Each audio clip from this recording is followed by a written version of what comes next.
It happened on a Tuesday. I was in my home office wrapping up some work when a notification popped up on our shared tablet. It was a text message, synced from my fiancée Claire's phone. We rarely use the tablet, it mostly just sat on the charger, but for some reason I glanced at it. The message was from her mom. Her mom, any luck getting him to talk about the loans? And then a new message from Claire, a reply that just popped up right as I was looking. Not yet, he's avoiding it, but don't worry, I'll get him to agree before the wedding. Once he pays them off, I'm gone. I just stared at it. The words didn't seem real. It was like my brain just refused to process them. I run my own architecture firm. My entire life is about details, about how things fit together. And this one sentence just took a sledgehammer to the entire structure of my life. Gone. Once he pays them off. It wasn't a joke. It wasn't a misunderstanding. It was a plan. A cold, simple, brutal plan. My first thought was just white-hot rage. I wanted to pick up the tablet and throw it through the wall.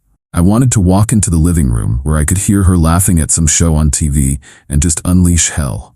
But then, something else took over. A weird, icy calm. This wasn't something you scream about. Screaming is what you do when you're trying to save something. This thing was already dead. All that was left was the demolition. I took out my phone and took a picture of the tablet screen. I emailed it to myself. Then I went back to the message thread on the tablet and just kept scrolling up. She'd been careless, so sure that her quiet, predictable fiancé would never think to look. It was all there, going back months.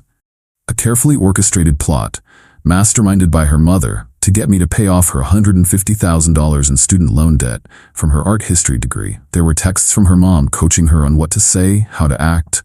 Don't be aggressive about it. Make it about our future. Tell him you can't feel settled until you're both debt-free as a team. Cry a little if you have to. He'll feel guilty. And Claire's replies, he's so focused on the wedding planning, it's the perfect distraction. I almost feel bad sometimes. He's a good guy. Followed by her mom's reply, don't feel bad. Feel smart. This is for your future, not his. The one that really got me was about what came after. But what do I do after? It'll be obvious if I leave right away. You stay for a year, make it look good. Then you say you're unhappy, you've grown apart. By then, the money is gone, the loans are paid, you walk away free and clear. It's a perfect plan. A perfect plan. For 2 years, I thought we were building a life. She thought she was executing a heist. I closed the message app. I stood up and walked to the kitchen. My hand was perfectly steady as I poured a glass of water. She was still on the couch. Hey babe, she said, not looking up from the TV. You okay? You're quiet. Just thinking about a project, I said. My voice sounded normal.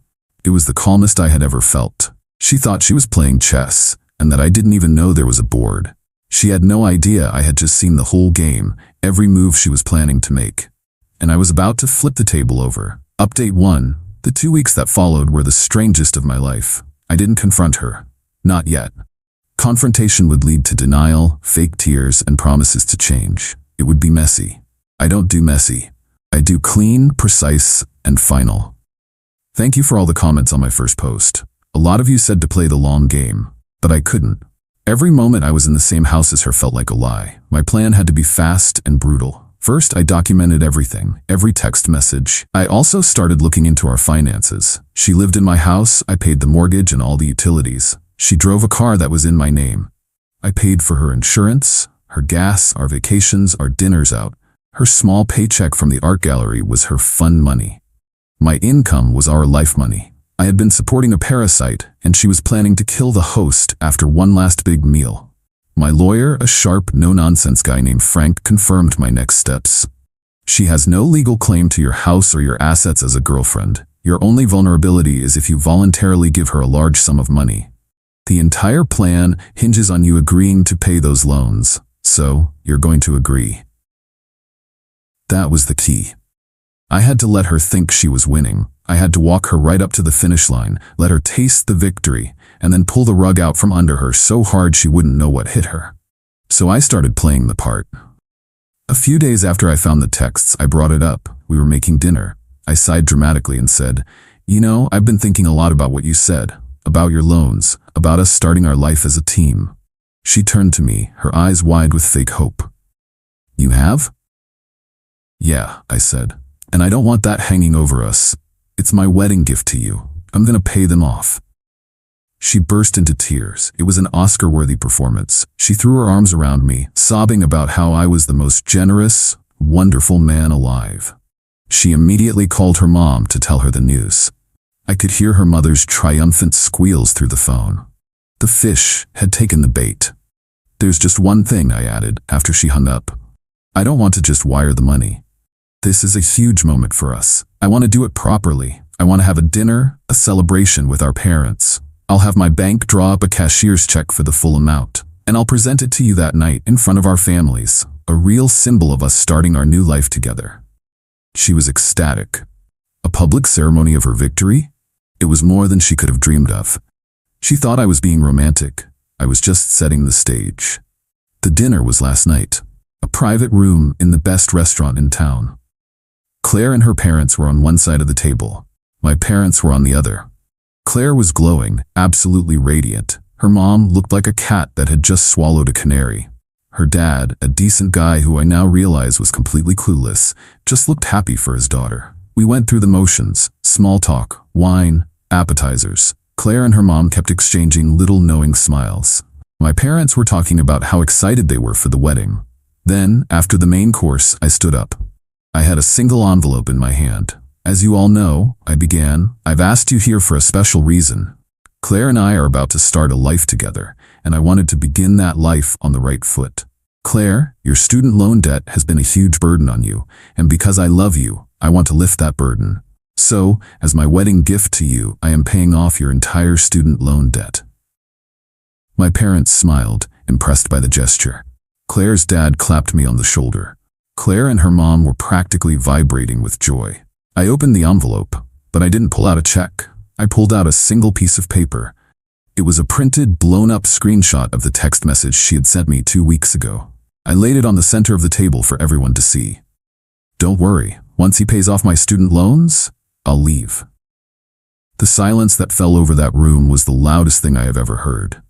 Claire's face went from radiant joy to absolute bone-white horror in a split second. Her mother looked like she had been slapped. My parents stared at the paper, then at Claire, their faces a mask of confusion and disgust. Her father read the text and the color drained from his face. He just looked at his daughter, then his wife, and the dawning realization was painful to watch. "This was never a wedding," I said, my voice cold and even. "It was a con. A very well-planned con, I'll admit. Your mother should be proud." I then pulled out a second set of papers. They were copies of the text conversations between Claire and her mom, the ones where they planned the whole scheme. I handed a set to my parents and a set to her father. "I believe these will answer any questions you might have," I said. Claire started sobbing, a pathetic, gasping sound. "Mark, no, it's not what it looks like. I can explain." "There's nothing to explain," I said, cutting her off. "You explained it all perfectly in your texts. The wedding is off. We are over." I looked at her dad. "I'm sorry you had to find out like this. You raised a daughter, but your wife raised a con artist." Then I stood up. "Mom, Dad, let's go." We walked out of that restaurant, leaving them to sit in the wreckage. The fallout began before I even got to my car. A hysterical voicemail from Claire, screaming and crying. Then a text, "You have ruined my life." My reply was simple, "No, I just stopped paying for it." I got home and all her stuff was already gone. I'd had movers pack it up and deliver it to her parents' house while we were at dinner. The locks were changed. The digital key code was erased. For the past 24 hours, my phone has been a war zone. I finally just blocked her number and her mom's, but I got one last desperate voicemail from a blocked number this morning. It was her. "Mark, please," she sobbed. "You can't do this. I made a mistake, a horrible mistake. My mom, she pushed me. Please, I'm going to go to your parents' house. I'm going to talk to them. They love me. They'll make you listen."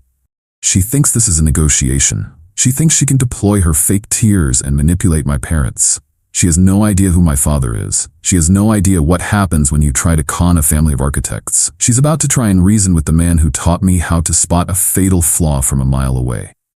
Hey everyone, it's Mark, the OP from the story about the student loan scheme.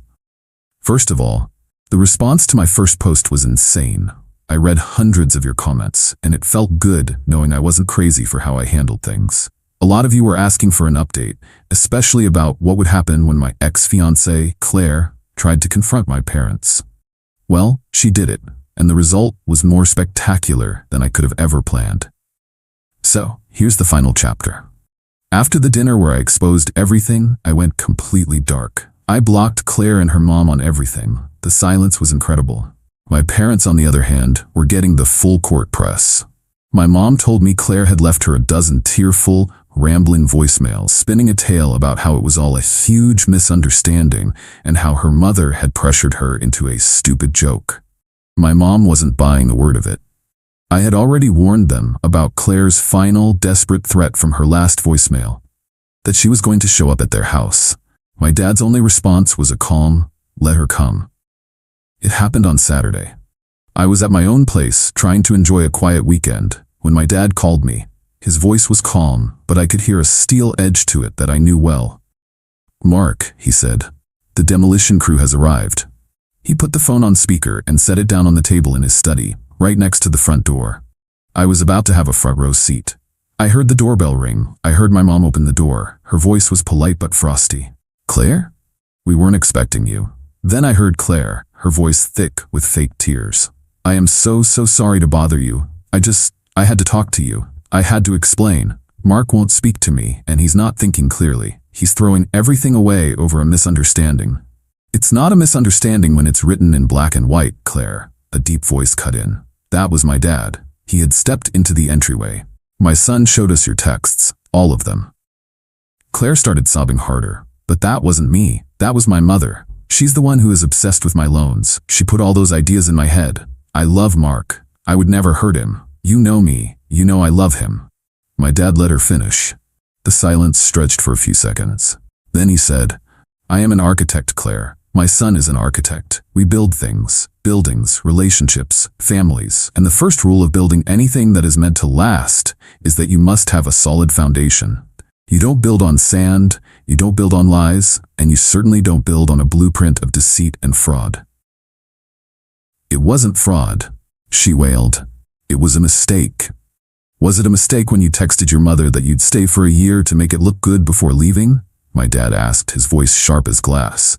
"Was it a mistake when you wrote that once you were debt-free, you would have options and wouldn't be trapped anymore? That doesn't sound like a mistake. That sounds like a meticulously designed plan. The kind of plan an architect can appreciate from a technical standpoint. Morally, however, it is repugnant." He wasn't yelling. He was dissecting her, piece by piece with surgical precision. "You didn't come here to explain," my dad continued. "You came here to execute the next phase of your plan. You failed to manipulate my son, so now you are attempting to manipulate his parents. You see us as another structural weakness you can exploit, but you are mistaken. This family is not a house of cards." Just as Claire was about to launch into another round of excuses, I heard a car pull up outside. Then another knock at the door. My mom opened it again. "Oh, for heaven's sake," she muttered. It was Claire's parents. Her father, John, was in the lead, looking flustered. Her mother, Susan, was right behind him, her face a mask of practiced concern. "We are so sorry to be here like this," John began, trying to sound reasonable. "Our daughter is a wreck, as you can imagine. This has all been a terrible, terrible misunderstanding. I think Mark may have overreacted." My dad cut him off. "Overreacted? John, I saw the texts. Your wife coached your daughter, step by step, on how to commit financial fraud against my son. Did you know about this?" John puffed up his chest, trying to look indignant. "Of course not. I'm as shocked as you are. Susan was just trying to help Claire with her financial anxiety. Her methods were misguided, but her heart was in the right place. I had to give it to him. He was a good actor. At the restaurant, I had almost felt sorry for him. I had thought he was a clueless victim in his wife's and daughter's scheme. But my father has been designing and negotiating contracts for 40 years. He can spot a lie from a mile away." "So you're telling me," my dad said slowly, "that your wife and daughter have been planning this for over 6 months, and you, her husband and father, had absolutely no idea? You live in the same house, you share finances, and you never once had a single conversation about a plan to extract $150,000 from my son?" "I am a busy man," John said dismissively. "I don't get involved in their day-to-day drama." "I see," my dad said. Then he delivered the final blow. That's interesting, because I took the liberty of having a conversation with my son's lawyer this morning. He was quite interested in the legal definition of conspiracy to commit fraud. It's a fascinating subject. He mentioned that in cases like this, investigators will often look at a family's complete financial records, phone records, bank statements, everything, to determine who was aware of the plan.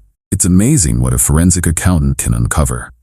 The threat wasn't overt, but it was crystal clear. And it worked. John's face went white. Susan let out a little gasp. Now, this is an overreach, John stammered, his composure finally cracking. There is no need to involve lawyers. Isn't there? My dad countered. Your daughter tried to steal a sum of money that would represent a down payment on a house. That's not a misunderstanding.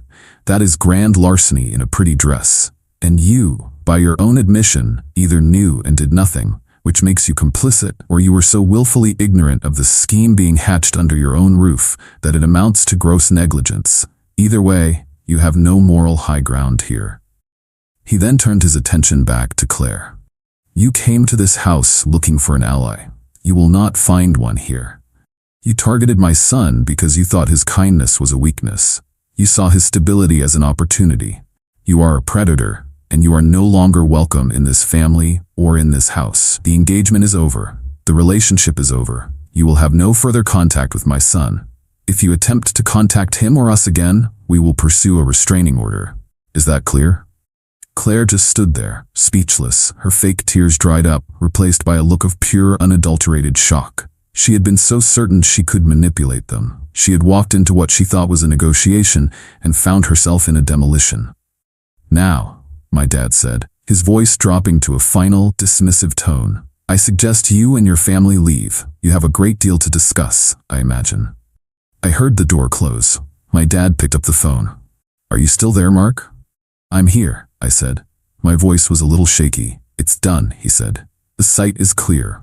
The aftermath was even more satisfying. John, terrified that my dad would actually follow through and that his own shady finances might come to light, completely imploded. He and Susan had a massive fight right there in my parents' driveway. He blamed her for the plan failing.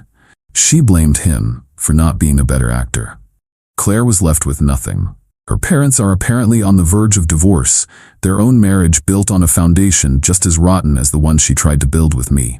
Her father has cut her off financially, furious at the public humiliation and the risk she exposed him to. So Claire is now back at home, in a house at war with itself, with no fiancé, no job that can cover her bills, and $150,000 of student loan debt that is still and will forever be entirely hers. She didn't just lose a fiancé, she lost her entire support system. She gambled everything on a perfect plan, and she lost it all. The demolition is complete,